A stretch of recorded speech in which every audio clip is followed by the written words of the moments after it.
everyone. Welcome to the Yunus Emre Institute Young Scholars Seminar Series.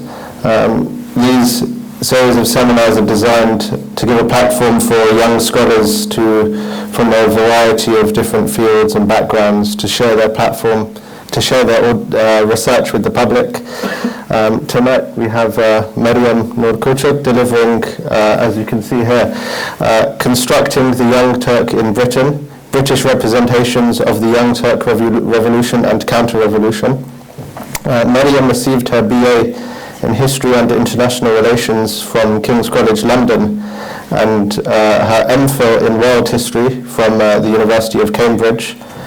Her research, she focuses on modern Middle Eastern history and modern European history, with an emphasis on the later Ottoman Empire and the early years of the Turkish Republic and their layered relationship with Britain. Meryem has worked in cultural and environmental diplomacy, and she's written for various political journals and was a research assistant analysing British Muslim diasporic consciousness. Meryem's research focuses on nationalism, identity-making, and diplomacy in the 19th and 20th centuries. Currently, she works as a researcher in the House of Commons and undertakes a number of academic research projects around her areas of interest. Without further ado, I'll hand it to Meryem. Thank you, Yusuf, and what an introduction. I really don't have to introduce myself anymore, I guess. Well done for making it through the rain tonight. So my topic is on the Young Turks in Britain and the Young Turk Revolution specifically. The Young Turk, the Curious Revolution, as was called by Eric Zoscher in 1908, did not result in the dethronement of a sultan who had ruled for 32 years. It did not result in mass casualties or bloodshed. It did not establish a radically new reactionary order. Nonetheless, there was a watershed moment in Ottoman history and had a profound impact beyond the empire's borders. The return of the Ottoman constitution and parliament, together with the establishment of the new Committee of Union and Progress, snappy name, leadership shaped the trajectories of the Middle East and the Balkans. Moreover, the new era in Turkey, as it was called in Britain, as the Times put it, deeply impacted the empire's relationship with European powers, and especially Britain. Within 9 months of the counter-revolution taking place, within 9 months a counter-revolution took place, with the aims to reverse much of what was espoused by the revolution itself. Despite the oppositional nature of both, despite the revolution calling for something and the counter-revolution calling for something else, Britain had somehow, within 9 months, supported both. My research asked how such an intense, drastic change happened in such a short period of time. And this talk will be just a snippet of it. So, that way. Yeah, this is great. Good job. Is it off? Is it on? Bear with us for a moment.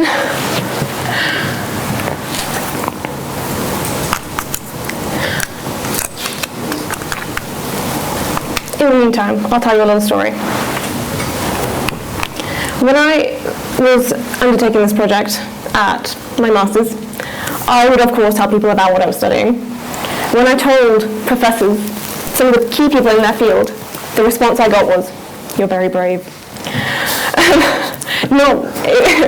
Partly because it's very complicated, but partly because it's very political. Is the clicker working? I think Method Bay is just taking a look at it. We could have the slides change from over there. If someone can change the slides from over there, that also works for me.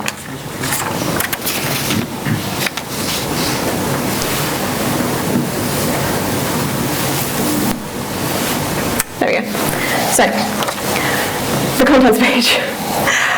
So, firstly, to give everyone a brief background, I will set the scene before going into the meat of this talk, namely how the British initially reacted. How this reaction changed over time, and then in 9 months, how they reacted to the counter-revolution.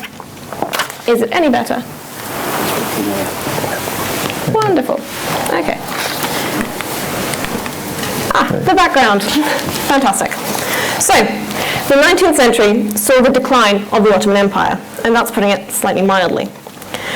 Britain had an interest in both Ottoman survival, which it regarded as necessary to maintain the balance of power in Europe, and protecting the empire's Christian inhabitants, which it claimed a moral obligation to protect. Traditional historiography notes that the Crimean War in the 1850s, where Britain intervened on the side of the Ottoman Empire against Russia, saw the peak of Ottoman-British relationships. From there will be a steady decline, speeding up following the beginning of the Hamidian era in 1876 with the suspension of the First Ottoman Constitution and Abdülhamid II's tyrannical Ottoman despotism, his barbarous actions in the Balkans, and his German sympathies. The Red Sultan, as depicted on the left, reign of terror was brought to a close in 1908 with an uprising orchestrated by the Committee of Union and Progress, an outgrowth of the Young Turk movement largely composed of Ottoman officers, as can be seen in the post-1908 caricature there, with the very steely-eyed Turkey. They weren't very creative with their caricatures, looking over a scared Abdülhamid with a bowl of government. And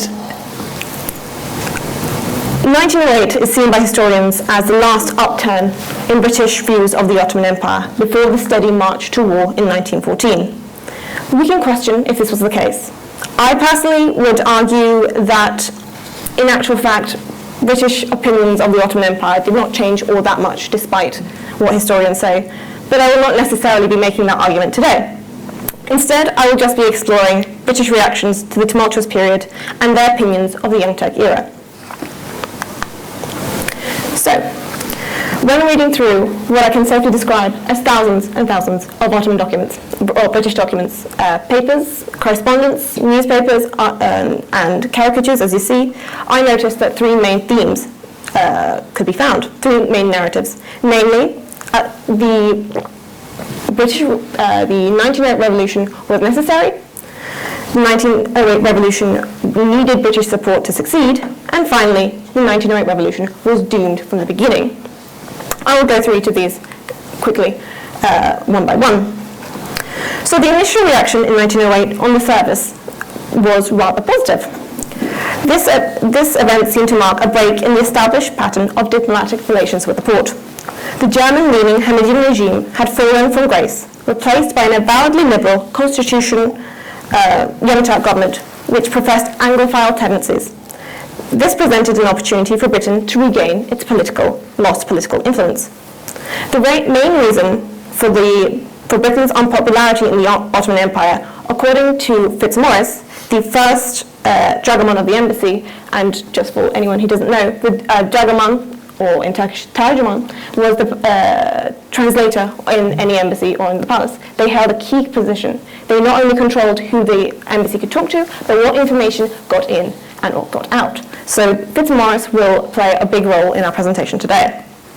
He claimed that it was Macedonia, that the Macedonian crisis that occurred over the 18th century, which led to rumours that Macedonia was being carved up, and eventually a lot of loss of control in Macedonia just before 1908, that had led to Turkey, well, what they call Turkey's distaste for Britain. Ironically, equally, the main reason for Britain's distaste for the Ottoman Empire was again the Macedonia, or rather the Christians in Macedonia, and what they felt was poor treatment. However, as the revolution took place and took shape without much bloodshed and much fuss, in actual fact, they found that the revolution had taken place quite creditably, and suddenly it seemed like this might be actually a good thing. So, the revolution was primarily seen, therefore, initially, as a necessary moment of reform. It was not only an opportunity to solve the Macedonian issue, where there was intense inter-ethnic violence from the inside, but it was also necessary to civilize a barbaric and rather backward empire. In the light of the disappearance of armed bands and the improvement of the Macedonian situation, London recalled its representatives quickly from the Sultan-controlled port on the 27th of July. and congratulated the Sultan and Said Pasha, the Grand Vizier at the time, on the establishment of the constitution. Meanwhile, in Parliament, the Foreign Secretary, Edward Grey, made this announcement and said that their sympathies lay with all those who wished to induce reform. Meanwhile, the ambassador, Gerard Losa, who came into power days after the revolution, after the ambassador at the time, O'Connor, suddenly dropped dead, wrote to Edward with these lines: "Considering that the country is being run by a committee, a collection of good-intentioned children, things are going pretty well."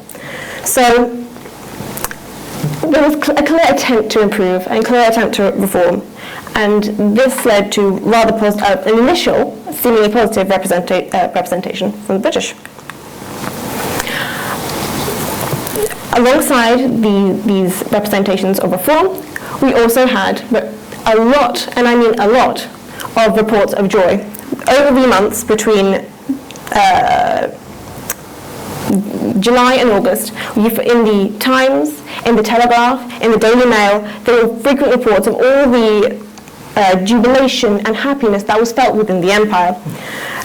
The Vice-Consulate of Bursa, for example, detailed to the government that a spontaneous procession of 15,000 people marched to the tombs of Osman I and Orhan, the first two sultans of the Ottoman Empire, with the procession promising to defend the constitution to the death. Meanwhile, we had the newspapers such as The Times right here portray images of how happy the Ottomans were, with a Mohammedan insurgent chief with 50 of his followers took part in one of the processions, and on the way they constantly stopped to embrace the Christians with tears in their eyes, addressing them as dear brothers. I don't know if this is true, but it is quite an interesting image, quite a nice image. So, in other words, not only was it seen as a necessary moment of reform, and it should be supported, but the overwhelming joy reported was presenting it as a good thing. This joy was contrasted quite heavily with what had been before. So Fitzmaurice, a month after the revolution, referred to the Young Turks as a movement which had so drastically swept away future historians that future historians will probably consider one of the most extraordinary specimens of despotic government, especially at the end of the 19th century. In other words, the revolution was seen as an end to a very barbaric empire, and again, necessary. But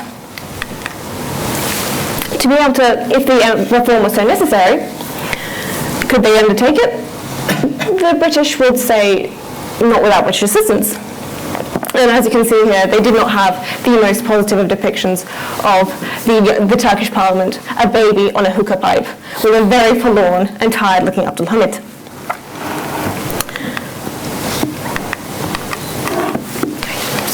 There we go. To be able to take steps forward, the Young Turks needed assistance. In a letter to Sir William Tyrrell, the private secretary of the Foreign Secretary, in January 1909, Fitzmaurice recalled the first months of the 1908 revolution. He referred to the children, his favourite moniker for the CUP, who were newly born into the world of freedom, which Britain was able to advise and guide. Fitzmaurice's paternalist, disdainful and mocking treatment of the CUP influenced many British officials, including Lothar. Whether inspired by Fitzmaurice or not, many in the FA referred to the Young Turks as the children, due to their relevant youth and lack of political experience and presumed political incompetence. In the face of such incompetence, British help was absolutely necessary. But more than necessary, the help was desperately wanted.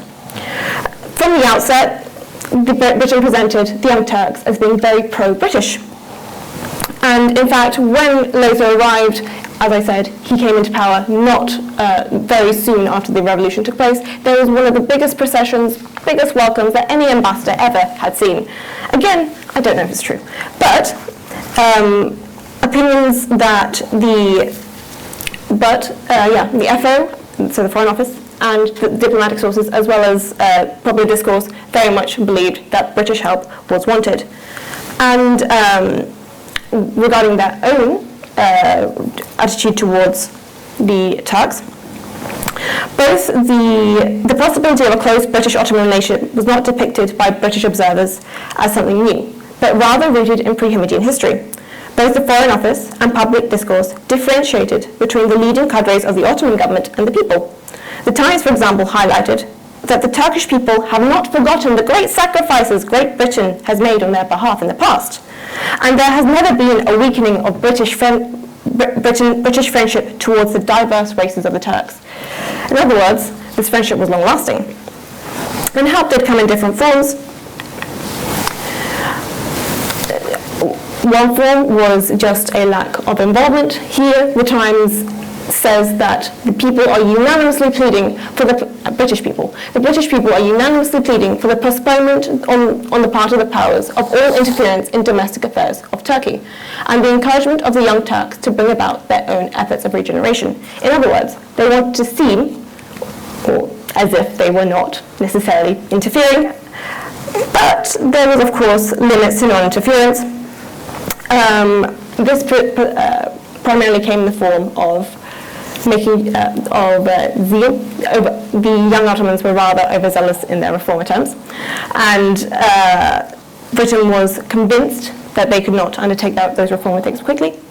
So what did? They tried to persuade the Turks not to do so. One rather unfortunate story is the story of İzzet Pasha, who was one of the key advisors of Abdulhamid II, who escaped on the boat of a British ship.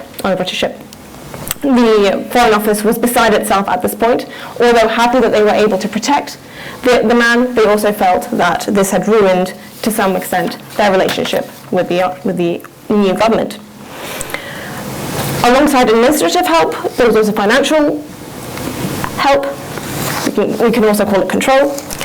So by the early 20th century, the Ottoman economy was firmly under European control, with the protection of commercial interests as a way to uphold British strategic ends. It did not necessarily provide the moral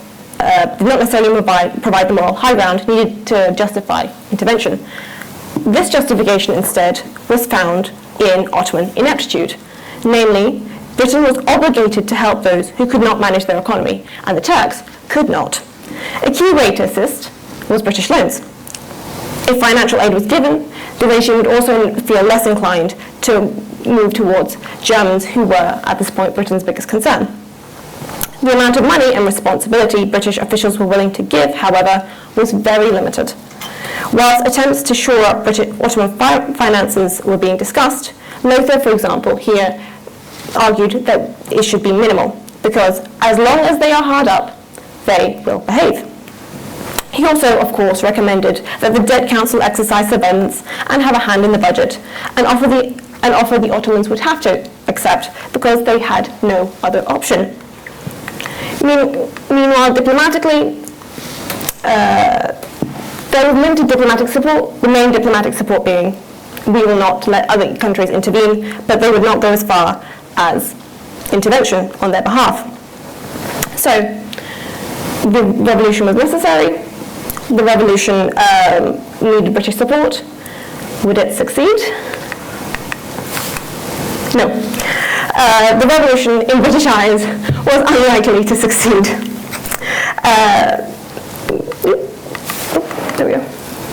This is an excerpt from a letter from Armin van Bury. He was a Turkologue and a travelogue, and he was writing to Edward VII after Edward VII asked for an explanation as to what was going on in the Ottoman Empire.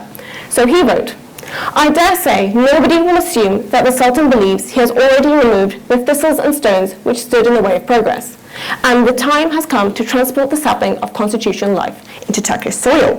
In other words, the Turks were simply not ready for reform." The idea of not being ready for reform fed into British concerns about the leadership, the Young Turks becoming a military dictatorship, as they were also military officers, so that was a real possibility. However, to quote Gray, they were also very concerned that the old habits may not die, that the habit of vicious government will be too strong for reforms. In other words, they did not trust the Young Turks to be able to undertake any form of reform. this one. While I'd depicted how the Young Turks were seen to be young, liberal, bringing great things to the empire, it should be noted that the government decidedly preferred to talk to the old guard. And by the old guard, I mean the previous statesmen of the Ottoman Empire. This included, for example, Anglophiles like İngiliz Kamil Pasha and Küçük Said Pasha. This, for example, is a letter, or is a article about the telegram from the king to the sultan on a jubilee, and within it, surprisingly, he mentions the Grand Vizier at the time, an old Turk, Kamil Pasha. So they preferred very much to talk to the old guard. I said that they didn't believe the Young Turks could reform, and it was partly because of their concerns with the military dictatorship. They were the fears of preferring to talk to the old guard, who they felt was better placed. But it was also because they felt that the Turks themselves were a hindrance to reform. So as historians like Kate Fleet posit, for the late 19th century and early 20th century, British historians and politicians too, the Ottomans were clearly not part of Europe. Caught between denouncing the alien empire on the border of Europe and having to indicate that it was interact with it as a political actor, the British felt the nature of the Turk itself was a central hindrance to reform. Drawing on the history of Turkish brutality, the article above, for example, argues that this belief in equality and its magical effects in what the Western observer who relies on previous knowledge of Turks finds most difficult to accept genuine. Yes, sorry, I misread that, but essentially saying that it was the Turkish character which stood in the way of reform, as did memories of Turkish history with much barbarity and bloodshed. By mimicking the superior European reforms and revolutions, the Turks were seen as playing at change, not necessarily enacting change. Fitzmaurice concluded, for example, that one feels already the cry of liberty, equality and fraternity smacks too much of the French Revolution, and therefore it is scarcely suited to the Turkish character. Compared to Britain and Europe, the Turk was incapable of creative politics as required, as the Times is at pains to point out in another article. The use of terms which are suitable to the depiction and the classification of the multitudinous gradations of Western society may convey a false impression when used to describe the much simpler conditions which prevail in the Ottoman Empire. In other words, they use a lot of words to say it's not the same. Reform in the Ottoman Empire and reform in Turkey are not the same. So, having gone over that, having described how the initial reactions to the revolution were positive, how, as it was necessary, as it needed British help, and it being doomed from the start, we can move on to shifts in the British perception. Though you can solidly argue that they were limited shifts. But I digress. British support of Young Turks declined by October 1908, and this trend would gather pace with the Bulgarian Declaration of Independence in October 5th, 1908, the annexation of Bosnia and Herzegovina by Austria, and the annexation of Crete by Greece the following day. Despite British support for the Balkan independence, Britain was not wholly unsympathetic to the Ottomans, who they felt had been mistreated by their neighbours, and their fundamental economic and political survival was at stake. However, as attempts to solve these crises reached an impasse in December 1908, the British government grew increasingly exasperated with the Young Turkish government. British officials believed that the young Turkish chauvinism, militarism, and cabal-like governments was largely to blame for this lack of progress. This lack of progress was not only in the international sphere, however, it was also within the Ottoman Empire itself, namely the revolutionary had failed, and change was needed once again. At this point, I should mention that the Young Turks had become quite a mainstay in British political thought. This is a a book that was published in 1909, and one of the main characters within it are the Young Turks, who were depicted as naughty young children and one of the 7 armies that had come to invade Britain and were, of course, unsuccessful. So, in the eyes of the officials and British press, the revolution had failed. As mentioned previously, British officials preferred to engage with older statesmen. The British hopes for reform lay with the Grand Vizier, Kamil Pasha, with his honesty, strength of character, and his tenacity for purpose, which were pointedly not traits found within Turks. And just so it's clear, I am quoting there. British sources presented him with present Kamil Pasha as a strong Ottoman statesman, although some statesmen say that the reason for his strength was because he was part Jew in origin. Kamil Pasha relied on Britain entirely for advice, and it was even considered for an honour, the Grand Cross of Bath, which was only given to one other Ottoman statesman. When Kamil Pasha was removed in January 1909, it was seen as a blow to British influence as well as the cause of progress in Turkey. Again, I say Turkey, but I mean the Ottoman Empire. Kamil Pasha was replaced by Hüseyin Hilmi Pasha, who was able and active but untrustworthy, especially when it came to working in favour of British interests. Again, the reform had failed. With the removal of Kamil Pasha, key among the charges held against the Young Turks was the increased likelihood of military despotism. However, this time, this militarism wasn't necessarily a negative. Bloch being a charge d'affaires at the time, suggested that increased discipline was required in order to maintain order within the government and the empire. Harding agreed. Harding was the secretary to the foreign secretary. In the light of the CUP's poor governance and discipline, even the feared military dictatorship seemed like a positive solution. Closely linked to Ottoman despotism was notions of the CUP being an occult-like force. This, thus replacing the Yıldız Saray's Kamil. And again, this became an untenable solution. Hope was not, of course, lost, because they felt that if things got so bad and something similar to the Hamidian regime came along, it would right itself naturally, but with bloodshed. In other words, they were waiting for another revolution.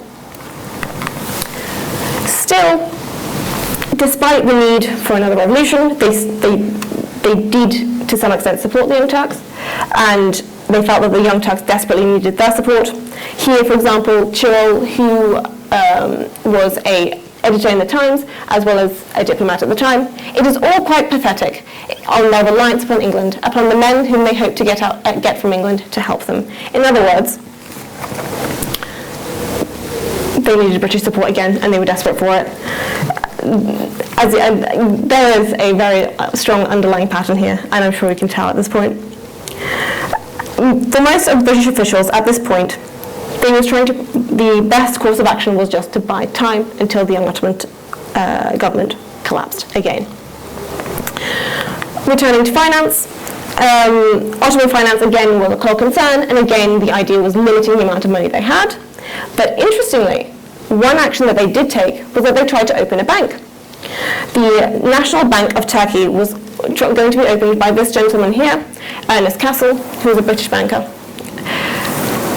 Of course, the reason for this bank was British interest, and to undermine the Ottoman Imperial Bank at the time. Now we come to the meatier side of things, the diplomatics. So, as I mentioned, at this point in time, Bulgaria had declared its independence. Bosnia-Herzegovina was being annexed by Austria.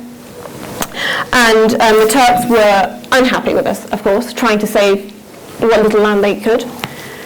The British, on the other hand, had long accepted the losses of the Ottomans were facing, as you can see. Gray noted that their rights had disappeared long ago, and they were much better to exchange the shadow for the cash that they had. So, substance for shadow, exchange for shadow. They were clearly in communication.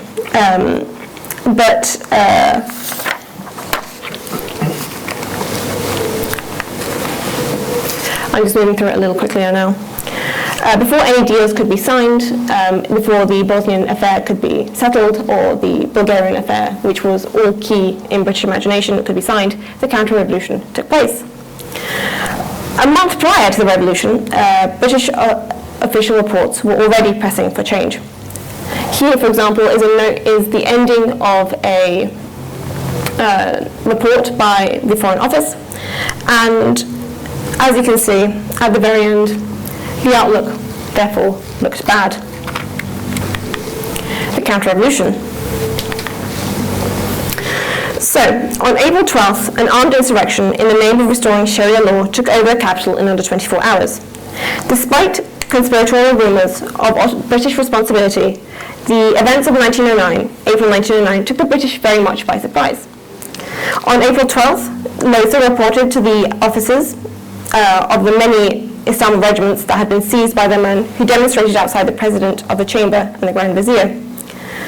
The mutineers were supported by a large number of softers, clerical students, whose anger was directed at the CUP and the application of Sharia law rather than parliamentary constitution. The cabinet quickly resigned, and the new Grand Vizier was appointed. The interesting thing is that despite the counter-revolution seemingly opposed to everything Britain believed in, not everything, but seemingly opposed to the revolution which they originally supported, it was immediately accepted as legitimate. They were regarded as, the counter-revolutionaries were firstly regarded as supportive of the Constitution. Indeed, the Times stressed that they were no less constitutional than its predecessor, and in this regard, the Lothar claimed that the new Grand Vizier Tawfiq, who the British had amiable relationships, but they would have preferred Kamel being brought back, had been unwilling to take his post until the Sultan promised to act in accordance with both the Constitution and the Sharia law. British official and public discussions was thus not unsympathetic to the counter-revolutionary forces. This, despite their demand for the reversal of the modernising reforms, including European-style law, which British sources originally celebrated and used to legitimate the 1908 revolution. Positive parallels were regularly drawn between the counter-revolution and the initial impetus of the July 1908 revolution, whether complementing the irreproachable behaviour of the counter-revolutionaries or the new government's conduct, they had respect for this revolution. However, unlike the July Revolution, which had been organised by a group of educated officers and young Turks who were imbibed with European views of life and government, the new rising star was an independent popular movement. While some participants were reactionaries who clung to traditional Islamic views of society and state, among those who were, in British words, as enlightened and as capable of reforming a sound, intelligent opinion of political questions as many of the educated officers in the July Revolution. In fact, they were almost more legitimate than the July Revolution because the counter-revolution would enable reform within the empire in more natural, more appropriate terms. The Times had reported that the chief cause of the reaction to the CUP was an attempt to travel faster and further up the road of Western reforms than the masses of their countrymen in and out of the army had preferred. In other words, as the July Revolution had replaced the despotic Hamidian leadership, which was unsuitable, the counter-revolution would be replacing the despotic government of the CUP. Obviously, the counter-revolution quickly comes to an end. The CUP, seemingly defeated, takes to the provinces, mostly Macedonia, and regroups. On the 24th of April, within a fortnight of insurrection, CUP-friendly troops had suppressed the counter-revolution and the Young Turks had returned to power and Abdulhamid was dethroned. The British had broadly been on the wrong side. The 1909 revolution would remain in British imagination as a matter of regrettable failure. But now that the Young Turks were unquestionably in power, British policymakers were forced to be less critical and more supportive. While the Young Turks became a distinct figure in British politics, as you can see within these caricatures where he was consistently resembled as a portly, overly amiable, fez-wearing man, their popularity never really did improve in British opinion. In other words, they just didn't like them very much. Thank you.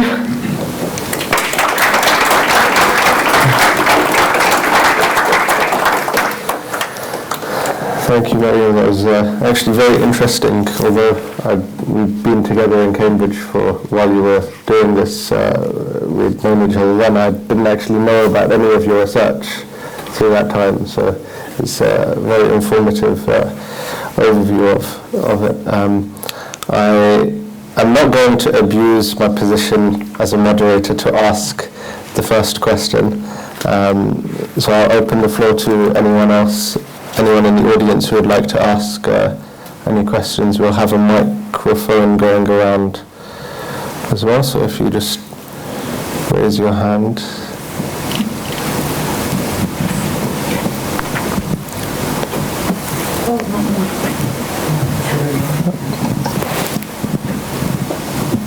I mean, that was a very interesting talk, but very fast. So I couldn't follow it all, but the information is very good. So where can we read this? You can't. I do hope to publish a paper, but it takes about 2 years. Obviously, it's very different. It's enormous research, but we have to read about it. No, of course. I mean, there are a number of great historians that have written about the Young Turk period. I'm sure. Yes. That I would very much recommend. My research is very much, it was a labour of love that took a lot of time and a lot of documents, which is why it was so difficult to put this presentation was a little difficult to put together because there was just so much information. So it hasn't published anywhere? I haven't published it anywhere. I want to, but it will take me time. Huh? Will it be published? Inshallah. And I will say mashallah. Exactly, yes.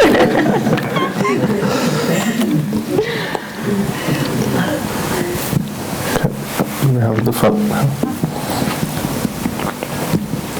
Thank you. That was really lovely. I learned so much, I feel like, I must say. I hope so. I do realise I went through it very quickly, but I had so many words. Yeah, I mean, okay. Yeah, it was great, really. I was able to follow it, at least I can say. Anyways, my question will be, so you first went through how when CUP first took power, the English British government were still in talks with the, like they still like the old Turks more, like they still favored them more. And then after the revolution as well, the counter-revolution, I mean, then you again showed us that they immediately also supported them again.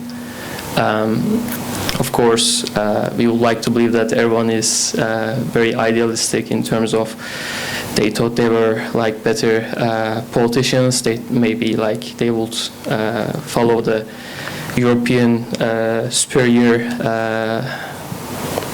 views more, but can we say that they just supported the counter-revolution and they didn't like the CUP getting in charge first because they thought CUP was maybe more pro-German, whereas the old more pro-Hamidian groups were more pro-British, of course, on average? No, that had a massive impact for sure, but it should, I mean, the CUP were pro-German, for sure. They were trained by Germans. They had German commanders. And they spent all of their training in Germany, actually.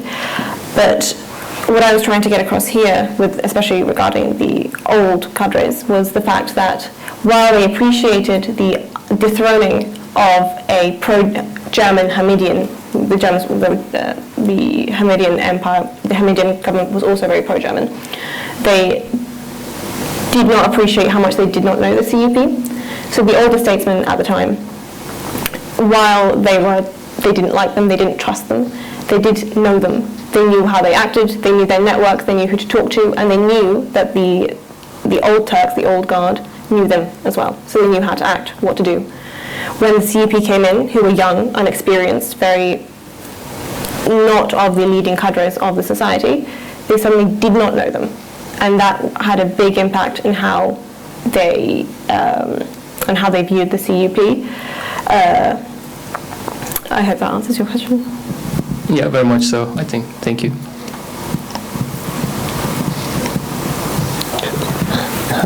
Any I think just behind. I also thank you for your presentation. It was quite informative, and I was just intent to ask: do you think the British support of that counter-revolution contributed during the First World War? They fall apart in different sides, and do you think that also contributed for the Britain not to trust anymore to Young Turks or Ottomans, because they were always a kind of ally during the whole 19th century. There was always the key allies, main allies, but at the first quarter of the 20th century, it just happened they're on the different sides. And maybe secondly, the point you are showing that they are always seeing the leaders and the society was a kind of not mature enough, as a kind of also children, and not mature enough for the reforms. And that kind of look seems to me very consistent, and it just went on and on until today. And there is a kind of way of looking at Turkey or other countries. They're always not mature enough to have the most developed standards, democratic standards, freedom standards. There's always something missing there. Do you think it is a kind of, there are roots for that understanding in that times? Thank you. Thank you. Regarding your first question and the First World War, I think it undoubtedly had an impact. I mean, at this point we were marching towards war. It was just before the Balkan crises, and obviously Britain had a vested interest in the Balkans, and it deeply impacted how the British reacted to the 1912 counter-revolution. This was not, 1909 was not the only counter-revolution that occurred. 1912 was another counter-revolution, and in that one, Britain did not take a side, it did not even get involved, it just declared essentially neutrality. It did impact how Britain interacted with Turkey, but I think why they ended up on different sides would need a bigger explanation than just this. It becomes a very large, much more international issue, and I think to a certain extent the importance of Russia changed. Russia was always very important to Britain, but also was regarded in the Ottoman Empire as the natural enemy. And as Russia became more important and it became more difficult to support, for example, Turkey, and Turkey started to support... I keep saying Turkey just because all my sources call the Ottoman Empire Turkey, I'm sorry. But as the Ottoman Empire grew towards Germany, it kind of fell apart that way. But then again, that disaster seems to have just fallen apart that way in every sense of the word. And regarding how does things reflect today, this project was originally much longer. Well, it wasn't that much longer. It was from 1908 to 1914, looking at how essentially Britain viewed the Young Turks from their founding to the First World War, and it was meant to be part of a longer study that studied British-Ottoman relations, British-Turkish relations until today. Then the topic became so big that I had to cut it down, and I lost I cut off 2-3 years off the scope of my research. But I think that the language that they use within the Foreign Office, when I speak to people in the Foreign Office friends that I have, I can still see traces of it. I think definitely the culture has not necessarily died. And especially during the founding of the Turkish Republic, the people that were in government at the time, and the people that, well, not in government, but in the Foreign Office, which is a very slow-moving machine that does not change, that does not evolve very quickly, and is very much a class-based pursuit, I would say. They were the same people. So the people who were dealing with this dealt with the early Turkish Republic, and then taught the people that would go on to do further British-Turkish relations. So in other words, yes, I do think we can see remnants of this kind of language and these kind of thoughts today. Thank you very much. Somewhere at the front, then I'll ask my question that I've been saving. Hi there, thank you very much for your talk. Very insightful. Prior to the CUP taking power, were there any official documented meetings of CUP members who've travelled to Britain? And what were If there are any, what were the premise of these meetings at all? Would you know? Well, the CUP was declared in 1908. So they were an outgrowth of the Young Turk movement. So we could ask, were there any Young Turk meetings? Yes. They were pro-constitution and they were pro-Westernization in a very loose sense, not in the way we might understand now. And due to their loud nature, a lot of them were actually expelled to mainly Paris, but we found a couple in London as well. So yes, they would meet abroad, and they were quite prolific writers, so they would write just as much as they would meet. And they would aim, of course, their aim would be to head back and form a new Ottoman Empire. But yes, there would be meetings, and it would be mainly about the constitution, about philosophy, really political philosophy, what the future should hold,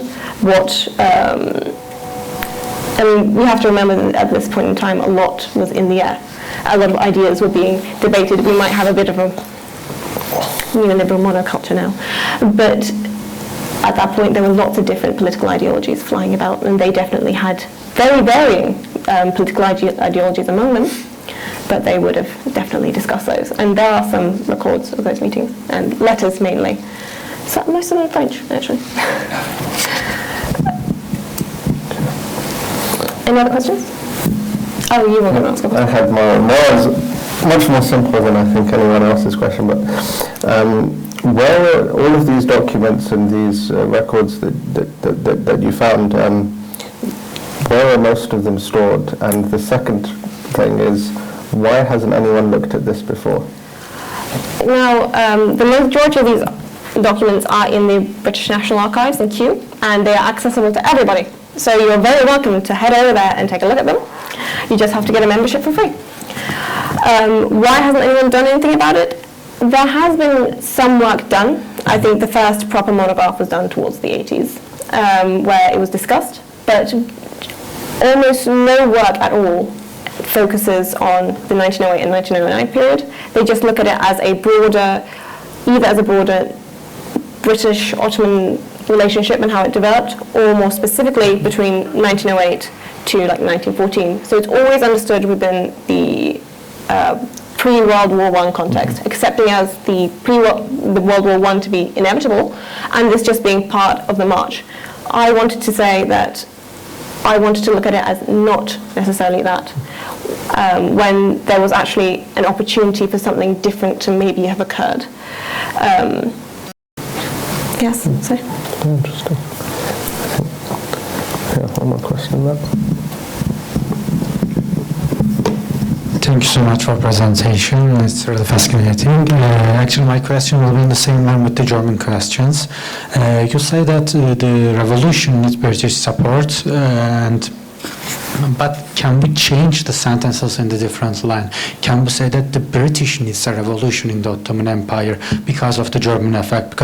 Because in that time, the German Kaiser William II was the biggest threat for the UK, for the British Empire, and Abdülhamid was one of the biggest pro-German empire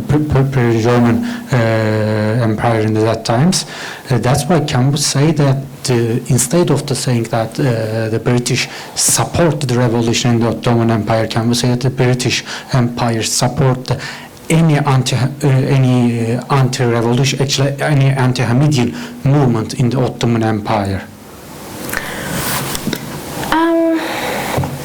Kind of, but they wouldn't want something worse to come along, I think.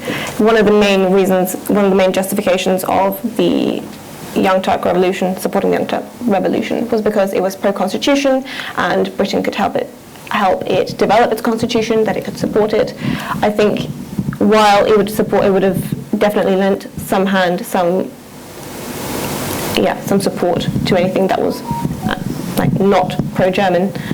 A big part of the justification for support of the Young Turks was the fact that they were liberal, quote unquote, and therefore could be pro-British and could be made anti-German because of that. Does that answer your question? Yeah. Because actually the paradox about that, also the British Empire, as you said, the support of the British Empire decline after the revolution to the Committee of Union and Progress Party, because of also they start to support the German Empire after the revolutions, the CUP, and that's why actually the UK, the British Empire, they changed their positions and they changed their perspective about the CUP because of also their pro-German policies. That's why actually I asked that questions. Can we say that the British Empire, they support any movement against Abdülhamid, who were the biggest supporting of the Kaiser William II, and who is also the biggest threat for the UK in that time? No, definitely. I think that's a very bad question, and to some extent, I definitely agree with you. That was a massive, massive influence. My research was less based on geopolitics and the very often had discussion on interest and political interest and the balance of power, was to move away from that and look, I should explain this, but I had so little time, was looking at the culture and the discussions around the Ottomans that the British were having that would help be the foundation for policy interests and actually defining what interests were. So you're right, one of their interests were to support anything that was not pro-German, so anything that was pro-Anglophile. But my focus was more on the discourse around it. So we are agreeing with each other, we're just looking at it from different angles. Any further questions, or can we call that a day? Yeah. I'm not sure if we have any. I can go again. Oh dear, okay. I think that will be the last question now, it seems. Yeah, I was just going to kind of follow through from what my friend said here as well. I guess of course there's a power struggle between Germany and Britain at the time, and for whoever comes into power in Ottoman Empire, I guess maybe let me say it this way, in a way. So, of course, we have seen correspondences, newspapers, and there is a general,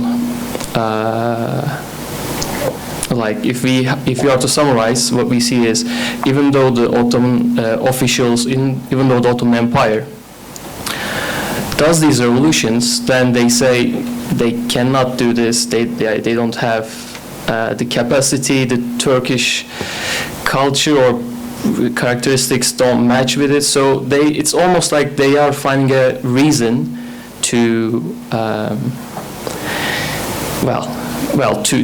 to intervene in a way, because if I'm not mistaken, by this time, UK, Britain is de facto ruling the Ottoman Cyprus and Ottoman Egypt as well. It is the same UK, Britain, who then fight with Ottoman Empire in two fronts, Gallipoli Straits, and then also the Gaza, Baghdad, all like Middle Eastern front, and it's the same British Empire who made the Sykes-Picot-Sazonov agreement about, again, carving up the Ottoman Empire, and obviously just all this area is very important for UK. Keep saying UK, and it's the same thing, I guess, for the British Empire to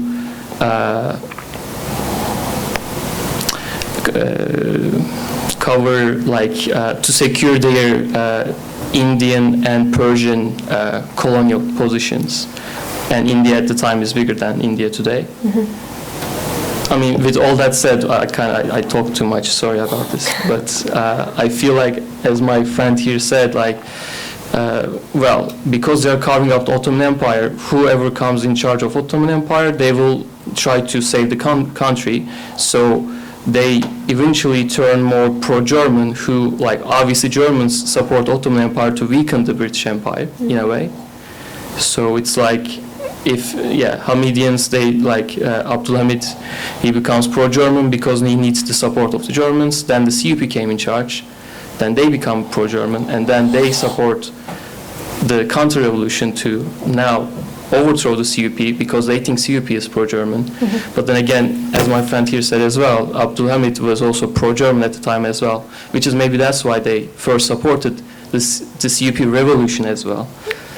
Something like this. I get it, yeah. No, absolutely. That was a massive,